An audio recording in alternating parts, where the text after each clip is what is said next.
maybe you don't care. I mean, that's the big thing. I think is well, but see, the big thing is your threat model. I think what mainly worried about is government and military using Russian stuff. I think Kaspersky's always been real strict. I think you do not need to worry about Russian criminals stealing your credit card numbers with Kaspersky. I don't think he would do that. He's very proud of not hiring criminals and not participating in all the organized crime in Russia, which there's a lot. But I think if the Russian military wanted to spy on stuff, he'd probably have to let them do it. But I don't think you and I have that in our threat model. So I mean, I think for home users, there's really no reason to worry about it. Yeah. DoD what? What's the DoD what? Well, they probably used to, and they've been recently issuing orders that they should stop using it. I mean, Kaspersky's been one of the most popular antivirus products because it's the most technically sophisticated. I mean, all the tests have shown that Kaspersky is one of the top antiviruses in the world. It's either Kaspersky or Nod 32, and McAfee and Norton are like second rate by comparison, but they're American made. And because of the very strange current political situation around our tension with Russia, a lot of people are very, very mad at Russia. And then there's Trump, who very much is not mad at Russia when they think he should be. So right now, we're getting mixed signals all through government, whether Russia is our friend or our enemy. Yeah. Nod 32. Nod 32. Yeah, Nod 32 is from ESET. It's a British company. Oh, ESET. It's another, yeah, that's a very famous antivirus. Those are the ones that are typically right at the top of all serious tests, Kaspersky and Nod 32. And McAfee and Norton are okay, but they're not right at the top. Napster? Yeah, Synaptic is Norton. So, you know, it's not bad, but it's not as good as these. All of them are pretty weak, really, these days.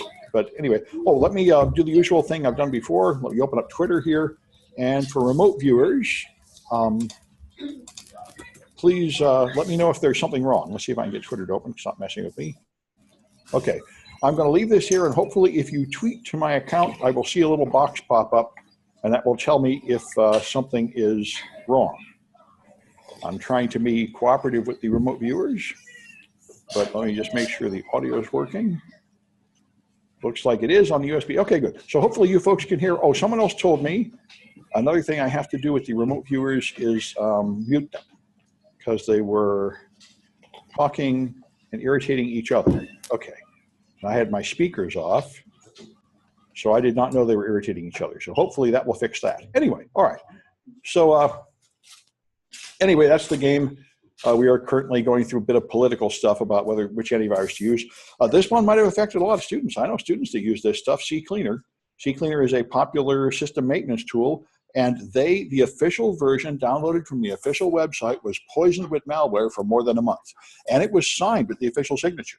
So they have not explained what happened yet, but either they had a malicious insider that put malware in their product, or they got hacked by somebody that managed to steal their signature file, or they managed to poison their supply chain. So the libraries and development tools they were using added malware to it. All those things have happened in the past. But anyway, they say this thing is used by like 2 billion people, 2 billion downloads, and something like 2 or 3 million people were known to download and run the infected version. So anyway, be aware of that. And it's the same old stuff. It's going to steal your stuff and send it off to the command and control center. Data received, you know, all the usual bad stuff is coming out of it. So that's work. This one sounded pretty good, but I could not get it to work on any machine I had.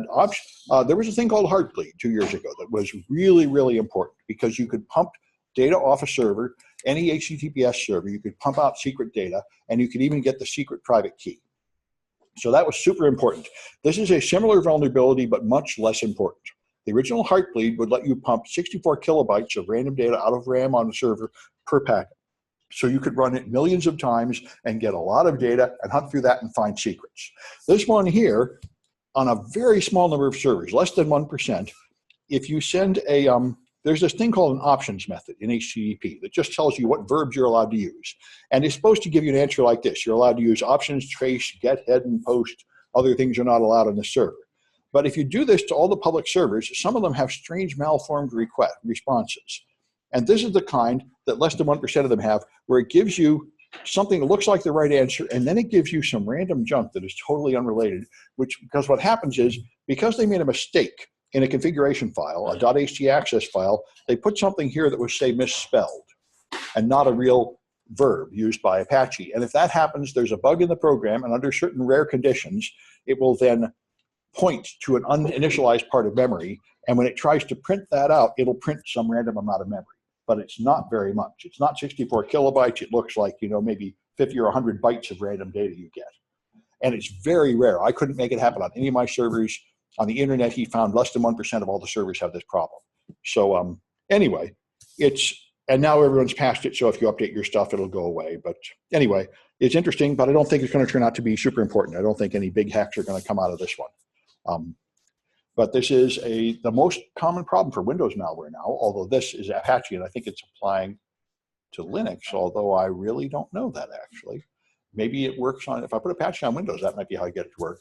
But the most dangerous Windows malware flaw these days, vulnerability, is dangling pointers, which is what this is, where you have a variable name that points to an area of memory, and then you quit using that area of memory, but you forget to delete the name, so it is possible to read or write to uninitialized memory. That's the most common flaw that leads to a machine takeover.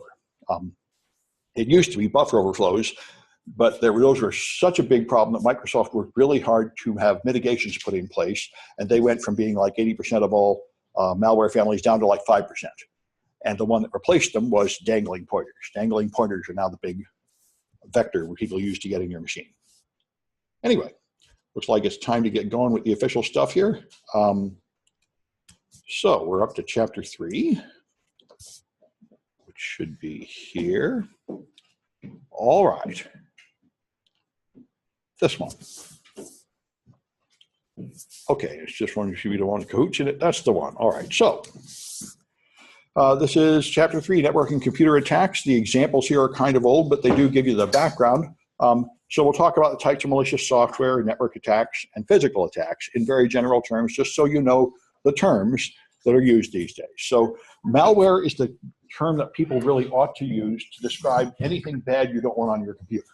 But what most people call that is a virus. Technically, that's not correct, although it is so easy for non-technical people to understand what a virus is, and it really gets you the basic idea, some nasty thing on your machine that might spread to other machines that nobody wants. And technically, there's different types here, but they all do something to irritate you, destroy your data, steal your passwords, get you in trouble in some way. Viruses are the original threat that came from the days of floppy disks. You would have a program on a floppy disk, and when you plug it in, it would infect the other programs on a machine. When you plug in a different floppy, it would infect that floppy, and as you carry floppies from machine to machine, the virus would spread. It was part of an exe file. That was the original system. These exact threats are very rare now because people don't move files around that way much anymore. But antivirus software was designed to handle them, and what it would do was it would scan through executable files, and it would look for known patterns of bytes in those files that are known to be malicious. And if you caught one of the viruses that they knew about, they would warn you and clean it and so on. The problem with antivirus has always been that it's always protecting you from yesterday's attack. It only works on known malware families. Antivirus does have what they call heuristic scanning, where it tries to detect virus-like behavior and flag on that, but it's always turned to such a low sensitivity by default that it has no effective protective value, because there's plenty of innocent software that does things that make it look like a virus, like it phones to some remote server to see if there's an update. It starts small, it unzips itself, parts of it might be encrypted that it decrypts, and all those are not really meaning it's evil. Normal legitimate programs do those things too. So really, the only thing antivirus can stop is when there's an exact pattern of bytes in there that it was used against many other people until they actually got a sample and found a way to recognize it. In addition, if you look at what they actually use in antivirus engines, I heard about a contest at DEF CON several years ago where they were writing a contest to modify malware to sneak it past antivirus. And I started doing that in various ways, and I found what people had told me is true. It is very, very, very easy to trick antivirus. If you make any alteration in the code, it will sail right through. And when you look at what they're triggering on, it's usually something awful, like the name of the author in the properties sheet, the type of unpacker being used, just very general, very unimportant parts. I thought they would look for the one part of the code that was super important that couldn't be changed, and a lot of them don't. Anyway, So you can test antivirus with the iCar test virus. There's a harmless string that is detected by most antivirus engines at the request of the European Council for Antivirus Research, which is what that iCar is, just so people can test their antivirus and see that it's going off. It used to be part of the homework. I don't think I have it anymore. It's kind of old. And there have been many, many viruses out there, all different kinds. Often viruses are named by the companies that find them from strings they find in the virus. Another thing they often name them from is the exploit kit that made them. Criminals typically buy an exploit kit the way developers will buy like Visual Studio. They buy a virus exploit kit that makes a virus by just clicking and choosing off a menu, so you don't even need to know programming to make your virus. You just choose these attacks. There's even commercial exploit kits that cost $3,000 that give you a product key that notice if you have an unauthorized copy and turn it off. You know, the underground economy has all the protections and issues of the above ground economy. Now, one thing you often do is you try to scramble the code in your virus so the antivirus won't recognize it. And one technique is base 64 encoding, where you take the ASCII bytes that are 8 bits at a time, or the binary bytes in a binary file like an executable that are 8 bits at a time, and you break them up into groups of 6 bits, and then put a letter on. This way, every 3 bytes of input turn into 4 characters of output. The total of 64 characters, the uppercase and lowercase numbers, the numerals, and 2 more characters, which in the most common version are plus and minus. And so if you have Oracle here, O-R-A-C, the O-R-A is binary expressed as 8 bits each. So you have 24 bits here, and you break them up into 6-bit groups, and you get 4 groups of 6 bits for the 24. And so O-R-A turns into T1JB in base 64. It's completely unrecognizable, but it is not encryption, because there's a simple algorithm to bring it back. Once people understand this trick, it's just right there. You don't need to guess or find a key or anything, but it does make it hard to read, and it will fool some kind of lame processors that don't think of this trick. There was a time in the past when antivirus engines would forget to look in the trash can, forget to look in RAM, forget to look in zip files, and so on. There's just all these places that are a little bit strange to put malware, and each generation of antivirus gets smarter at hunting in all these. One of the cute tricks you can do with modern antivirus and forensic products is make a zip bomb. You can maliciously create a zip file which will, when unzipped, become unthinkably huge, like 100 terabytes or something. So the original file is maybe only 50 kilobytes, but when any kind of product tries to unzip it, it will crash, because it can't possibly unzip it. And there's a variety of these. You can put these on something, they'll crash forensic tools and sometimes antivirus. One of the Linux tools in this early day was the fork bomb. You can make a simple program that doesn't just go in a loop, it spawns copies of itself endlessly, so it doesn't just use up all the CPU, it uses up all the available processes and all the RAM and everything. They run that on a server and the whole server shuts down. All right. So there are various base 64 encoders out there. And of course, base 64 has been used for decades to move binary files through email, like images and attachments, because email only moves ASCII characters, and ASCII characters only allow bytes from 0 to 127. The 8th bit is used for parity from a really old system that doesn't relevant anymore, but the standards of ASCII were defined back then. So if you want to move a binary file by email, you have to base 64 encode it first to turn it back into letters, because email can only move the letters. This all happens automatically with things like Gmail and Outlook Express and Outlook and all that. Anyway, macro viruses were a big hit.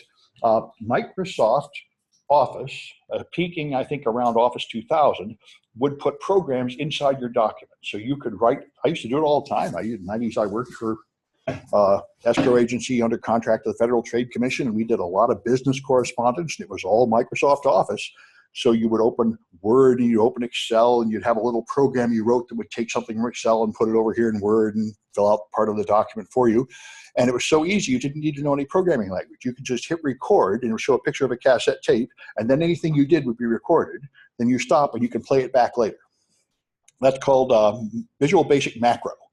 It was actually written in the language Visual Basic, which is very easy to understand too. You can just write the code, and people used it a lot to automate all kinds of Office processes, and it was easy enough to make malware in it because it didn't have any safety features.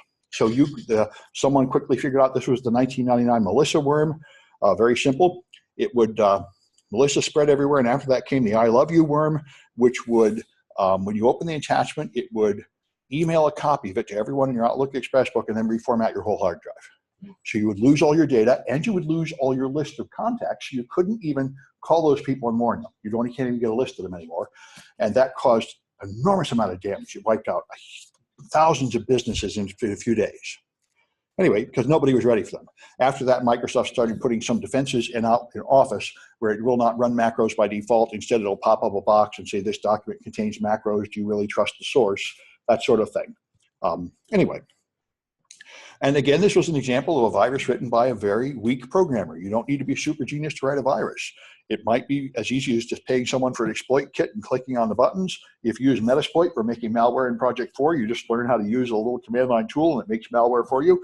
It's more powerful and sneaky if you write your own, like the NSA and the military, but you don't have to do that to infect people and take over their box under normal conditions. Yeah?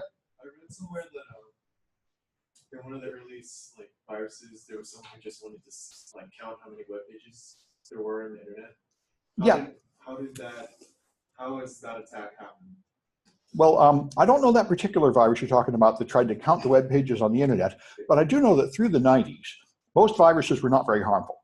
They were just stunts to show you could do it.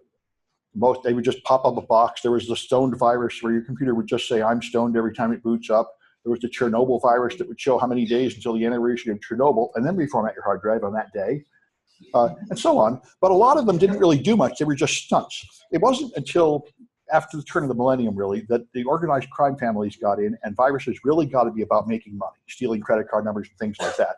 Before then, they were just punks showing off. In fact, I remember some of them would pop up saying, this virus written by people in Czechoslovakia, we're smarter than you think, that sort of thing. You know, they're just showing off that they're clever.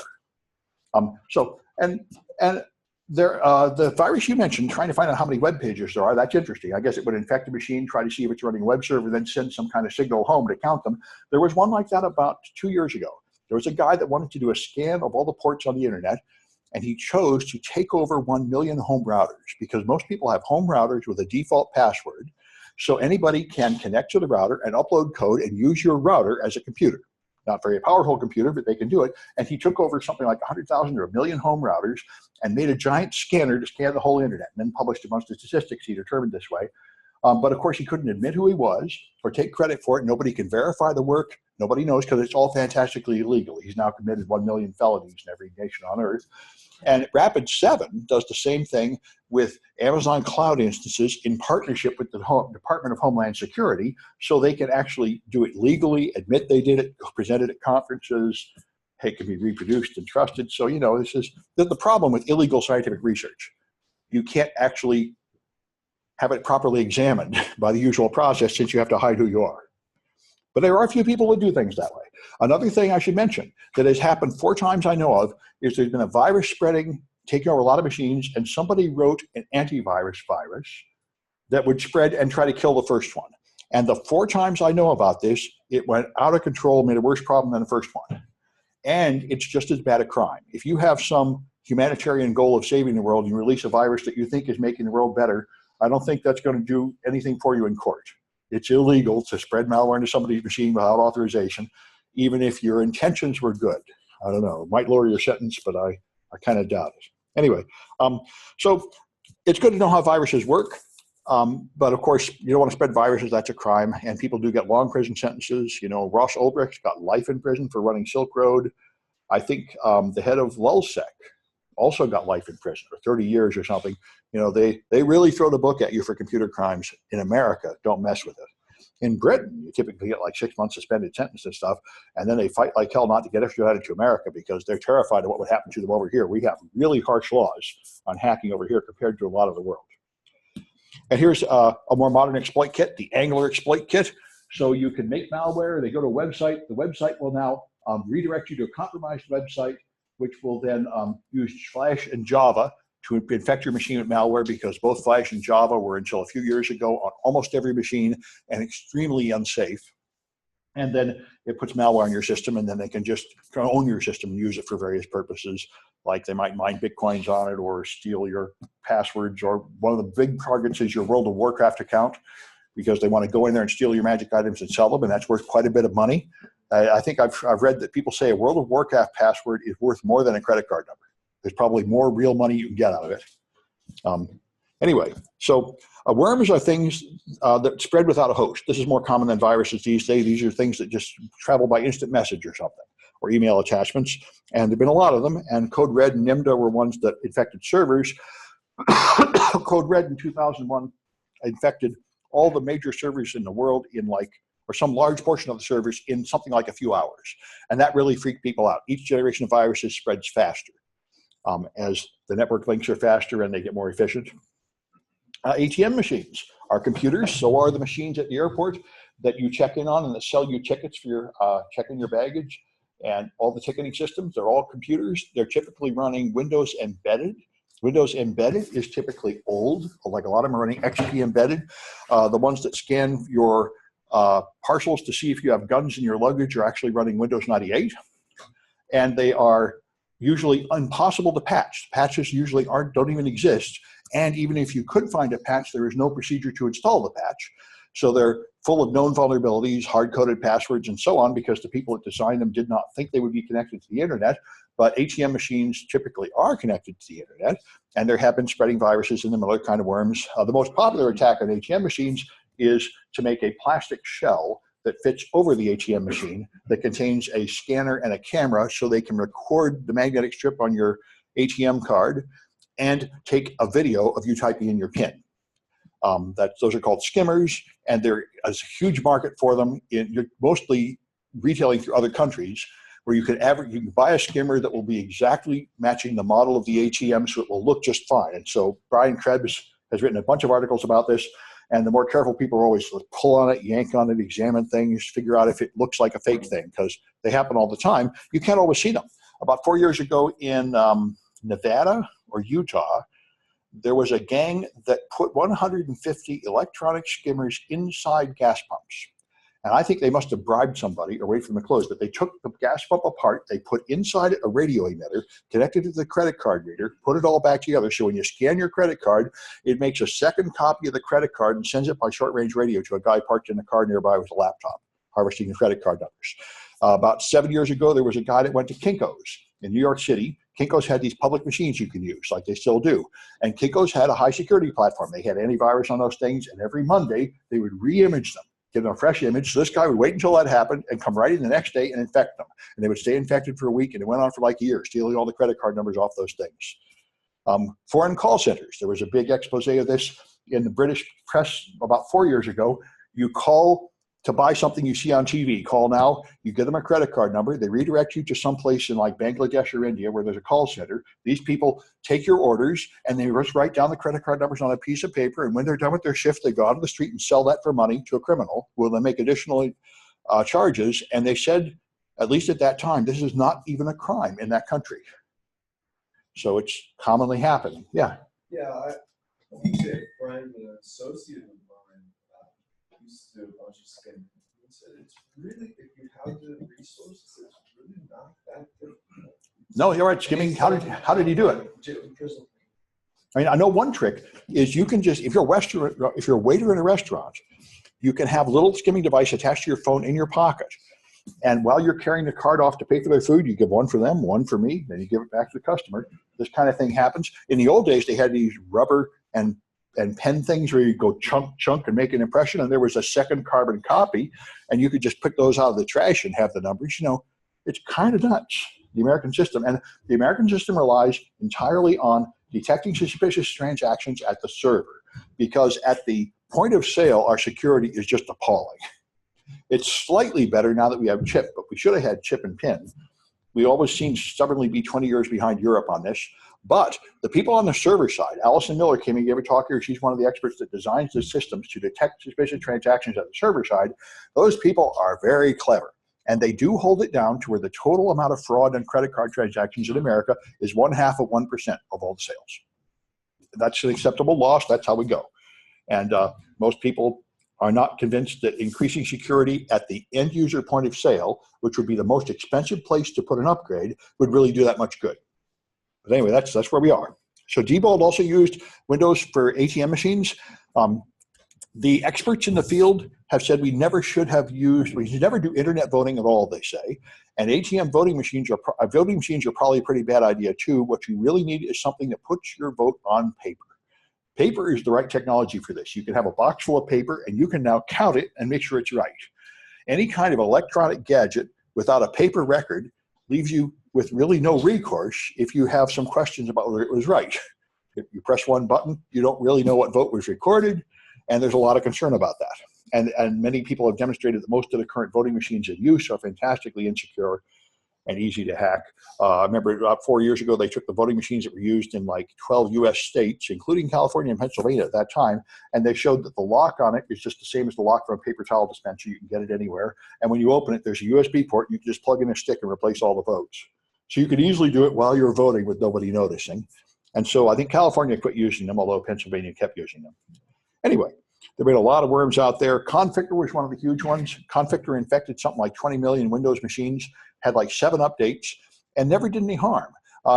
The people kept predicting something terrible was going to happen, but nobody ever actually used it to do any harm that anybody detected. It infected the machines and placed them under criminal control, but apparently there was some kind of political problem. You know, there's different groups of people that do this. There's criminals that write malware, there's criminals that distribute malware and create a botnet, and then they sell or rent it to another group of criminals who have some plan to do something with the botnet, and they argue about the price and stuff, and this apparently something failed there. They had a resource for a couple of years that could have used 20 million machines to do anything you want, but no customer came up to pay the right price and do it in that time. So on it goes. SQL Slammer set down 13,000 ATM Slammer. There was also SQL Slammer. There have been a lot of these. One of them, MSBlast, was one I remember in like the early 2000s, I think. You get infected by it. You'd have this process running on your machine called Blaster. It would restart your machine and give you something like 2 minutes before it restarted. So I was talking to people, trying to help them open Task Manager and stop it, and poof, they're gone before you can get through to them. Yeah. I don't know if this is appropriate to ask, but what about the Stuxnet? Stuxnet, very important. Stuxnet was a targeted threat. This was a U.S. military action in conjunction with Israel. We got the debold machines up because this is why you can see why the U.S. does not like us using Chinese switches and routers. They do not like us using Kaspersky antivirus. The Iranian nuclear program was using American equipment. That was their downfall. Their isotope separators were centrifuges to refine the U-238 and get the U-235 out of it, and that stuff was running on debold equipment. And debold equipment is either made in Germany or America. They're certainly tested here. And so we were able to make a specialized piece of malware that would break their centrifuges and nothing else. And that's what we did in conjunction with Israel, and we held up their program for 2 or 3 years to develop nuclear weapons in Iran as a result. So, you know, that's why the military is saying we really ought to be using only US-made stuff in our military because the supply chain is a really powerful attack. If you buy Chinese chips, Chinese routers, other people's motors, then they can just poison that stuff. And we're doing it to them, so we know it can be done. That's the game. Anyway, so Trojans are programs that lie to you about what they are. They trick you in some way after the original Trojan horse, which appeared to be sort of a ceremonial object, but actually had soldiers hidden inside it. So you download something. The most common type is fake antivirus. They tell you it's anti-malware, but it's really malware. But it could pretend to be anything, like a game or anything, to get you to install it. And then it has some extra feature you don't like stealing your passwords and sending them to somebody else. Firewalls started in Windows machines. There wasn't much of a firewall until Windows XP Service Pack 2. The firewall before that was very much useless. The firewall filters the network traffic. So it has rules. Certain kinds of traffic are allowed, other kinds of traffic are thrown away. The first generation of firewalls just looked at the port number and the direction. So port 80 going out is blocked, port 100 coming in is okay, and so on. This works as long as malware people are willing to actually use an obvious port number. So there was a time when a lot of Trojans used funny ports like 6667 and 1337 and so on. And so if you just blocked these strange ports, you could block that malware. Of course, they rapidly figured that out. Now malware communicates to port 80 and 443 and other ports that are used. But there was a brief period of time when actually blocking strange ports was an effective trick. And it is certainly something you should have on your servers these days as a firewall. To stop these attacks because they're still floating around, but they won't stop any modern attack that's smart enough to, like Skype. You can put Skype on your machine and it will scan your network to find out which ports reach the internet, and it will use whatever port it has to get out, which is not that hard to do. And so this kind of defense won't work anymore. Not a simple first generation firewall. So we have more and more sophisticated firewalls, and the current generation that is most popular and most important is Palo Alto layer 7 firewalls that are very, very smart. And they recognize all kinds of traffic. They recognize all the social networks, all the porn sites, all the gaming sites. They recognize BitTorrent, no matter where you hide it. They recognize all the encrypted tunnels, all the proxies, and they let you say how much of this stuff you want to allow and how much you want to stop. And you can't fool them by moving traffic to a different port or anything simple like that. Anyway, so yeah. I'm sure that Comcast or those places use those kind of firewalls, because back in the day, I could BitTorrent anything, and now right. I BitTorrent, you're getting letters from Yeah. Comcast, hey, you know, yeah. what you're doing. That's what everybody does. We do it here. We block BitTorrent with a layer 7 firewall. Everybody pretty much has to, because BitTorrent really fouls up your network and gets you in legal trouble. So pretty much everybody wants to block it. Anyway, there's Windows DIL hijacking is the main way malware infects Windows machines. Windows uses dynamic loading. So if I have one program that's using networking functions, it loads a library of network functions. If another program uses networking, it connects to the same library in RAM and uses it. So they're sharing code. So this means your programs load faster and they consume less memory, but it also is unsanitary. It means I can trick them into connecting to the wrong library, or I can poison the library and affect another program. And this is the main way you get malware to run on a Windows machine, is you run a normal process and you corrupt the library connection. So some of the code in that process is actually not the original code from the developer. Now I got a couple more of these and then a Kahoot. Oh, I think what I'll do is I'll switch when we get to the Kahoot. So spyware is stuff that records what's going on your machine and sends it to some third party without your knowledge. It could be passwords or pins. People are pretty upset about Windows 10 because Microsoft is moving to cloud services. So Windows 10 does send a steady stream of everything you're doing to Microsoft servers. For example, every URL you go to goes to a Microsoft server that checks to see if it's a malicious URL. Microsoft claims they're not recording it, they're not spying on you, but certainly a lot of your data is going to a third party, and a lot of people didn't understand that and got very upset when they found out. So you can have dialog boxes that lie to you, like yes can mean no. Microsoft actually did this with Windows 10. You have a Windows 7, it would download Windows 10 without your consent. And then when you said, do you want Windows 10, they would pop up a box. And if you click no, they would take that as yes and upgrade you to Windows 10. And people got so mad, they actually had to kind of apologize about that and knock it off. That's the kind of stuff no legitimate company ought to be doing. Adware is stuff that puts up ads on your screen, and sometimes it's even okay. You agreed to it for some reason. There was a time when a company called NetZero would give you free internet service in return for putting ads on the screen, and some people were willing to make that deal. So to protect you against this stuff, antivirus is what amateurs trust most. Professionals know that antivirus is a very weak defense. People say it will stop something like 3% of the attacks now, but it will stop the mass attacks where someone sends the same file to 1 million people, and that is going on. It won't stop anything even a little bit smarter than that, where they customize the files. But it will stop some of them, so most people say you still should be running antivirus, so if people click on email attachments, there's some chance of catching it, but you certainly should not believe that running antivirus means that your machine is clean and trustworthy. It doesn't mean that at all. There's lots of stuff that slips past the antivirus. Yeah.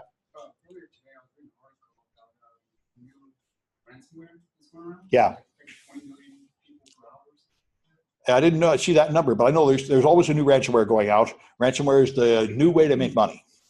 Encrypting your stuff and demanding a ransom for the key, and people are very afraid of it, and antivirus is pretty ineffective at stopping it. It's an example. Modern malware has kind of outpaced the ability of most antivirus. And that's why there's so much money and so many jobs in this profession. Right now, the security situation is appalling. You hire whatever, you buy all the gadgets you can, and you still get hacked. So you just have to hire smart humans to try to help protect you. And that would be us. So you get these virus alert boxes. When you do catch something, it'll pop up and tell you and maybe automatically clean it, but it often doesn't catch it. Yeah. Would these types of attacks be more prevalent with mobile devices? Would it be easier to infect an iPhone versus your desktop? That's a very good question about mobile devices. People expected mobile devices to be infected. It turns out in practice, mobile devices are much less attacked. The most dangerous thing you can use is a Windows desktop machine. Windows machines have 100 million viruses. The second most dangerous thing you can use is an Android phone. Android phones have 1 million pieces of malware. If you have an Android phone, you have to run antivirus on it because even the official Google Play Store is all full of malware. They just had another one the other day, another 200 million, 20 million, or some large number of people infected by legitimate things, apparently legitimate things in the official outlay. iPhone is your safest computing platform because they really police the store. The official Apple store really has no malware in it. There have only been a few cases where anybody put anything malicious in there and it was immediately removed. And you can't put anything on it that's not in the store. And so that results in the fact that if you want a safe computing platform, just get an iPhone or an iPad. You really don't have to worry about malware. It's almost impossible to get malware on them. Anyway, these are very good questions. I'll bring up a Kahoot here, and I'm going to stop and restart the sharing. But let me point out the Kahoot to join, and then we'll take a break after that. Kahoot. Okay. I will see if I can get the number of the Kahoot showing, but I don't need a new Kahoot. I need my Kahoots. Okay. My Kahoots 123, chapter 3A. There it is. And let me play it. And my defaults are good. Okay, so the number will appear. Good, and I still have 4 minutes on my share, so I will let you see the number. Now I'm going to end the Zoom share and restart it so it doesn't time out for you remote viewers, of which there are 16. So it's 690-479. And while you're joining, I'm going to stop and restart this share, which is here.